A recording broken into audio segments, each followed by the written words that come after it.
آزاد کشمیر کے شہر بٹل کھوئرٹا کے مقام پر الحاج خان محبوب چشتی نے عظیم الشان 11ویں سالانہ محفل نعت بسلسلہ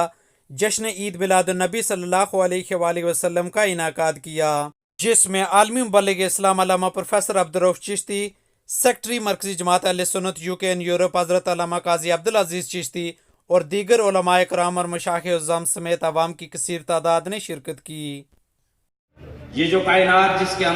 جس کے ہم باسی ہیں، یہ وسیع و عریض ہے۔ اس کی وسعتوں کا اندازہ آپ اس چیز سے لگا سکتے ہیں کہ جو سورج ہر روز مشرق سے طلوع ہوتا ہے، مغرب میں جا کے غروب ہو جاتا ہے، وہ اس کرۂ ارضی سے آج کے اہل علم بتاتے ہیں کہ 9 کروڑ 30 لاکھ میل کے فاصلے پر ہے، اور اس پوری جتنی بھی کائنات ہے، اس کے اندر جس چیز کی رفتار سب سے تیز ہے وہ روشنی کی رفتار ہے، اور یہ سورج کی روشنی جو 9 کروڑ 30 لاکھ کا فاصلہ طے کر کے یہاں تک پہنچتی ہے، روشنی کی رفتار 1,86,000 میل فی سیکنڈ کے حساب سے روشنی سفر کرتی ہے، اور یہ سورج کی روشنی اس زمین تک پہنچتے پہنچتے 8.5 منٹ میں پہنچتی ہے۔ آپ اس سے اندازہ لگا سکتے ہیں کہ یہ جو پورا سولر سسٹم ہے اس کا ایک سیارہ زمین ہے، اور میں آپ کو بتاتا چلوں کہ اگر حضرت انسان اگر اوپر جائے تو ہو سکتا ہے زمین تو دور کی بات، یہ پورا جو سولر سسٹم ہی نظر نہ آئے۔ اس ساری کائنات کا خالق اللہ تبارک و تعالی قرآن مجید فرقان حمید میں باشگاف الفاظ میں یہ اعلان کر رہا ہے کہ اے میرے بندو، اے میری مخلوقات، آپ اگر میری اطاعت کرنا چاہتے ہو، سنو، میں تمہیں بتا دیتا ہوں، من یطع الرسول، کہ جس نے میرے رسول کی اطاعت کی،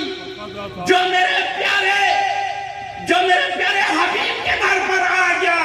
میں تمہیں یہ اعلان کرتا ہوں، من یطع الرسول فقد اطاع اللہ، جس نے میرے رسول کی اطاعت کی اس نے سمجھو میری اطاعت کی۔ یہ وسیع و عریض کائنات، اور امیر خسرو کہتے ہیں، وہ فرماتے ہیں کہ اللہ تبارک و تعالیٰ نے وعدہ کر رکھا ہے جنت میں وہ اہل جنت کو اپنا دیدار کرائے گا۔ امیر خسرو فرماتے ہیں، اے رب، یا رب، دنیا والے تیرے عاشق سولیوں پر چڑھ گئے، آرو سے چر گئے اور پتھروں میں دبا دیے گئے، نیزوں سے چھنی کر دیے گئے، آگ میں راکھ بنا دیے گئے، شیروں کے آگے ڈال دیے گئے، جنہوں نے بمبور کر ان کی بوٹی کر دی۔ اے رب، یہ سب کچھ بھی دیکھے ہوا، جب تجھے دیکھیں گے تو ان عاشقوں کا کیا حال ہوگا؟ یہ فرماتے ہیں، میں بتاتا چلوں، اللہ تعالیٰ کی جملہ مخلوقات کے اندر اللہ تعالیٰ کو آج دن تک کسی نے نہیں دیکھا سوائے ایک ہستی کے، اور وہ ہستی اس کے پیارے حبیب تاجدار کائنات صلی اللہ علیہ وسلم کی ہستی ہے۔ اور یاد رکھیں، زندگی خوبصورت پلازوں سے نہیں بننی، زندگی خوبصورت یاد رکھیں دنیا کمانے سے نہیں ملنی، دنیا اور زندگی نے خوبصورت اگر ہونا ہے تو وہ فقط حضور تاجدار کائنات صلی اللہ علیہ وآلہ وسلم کی محبت، اطاعت اور سنتوں سے ہونی ہے، اور آیات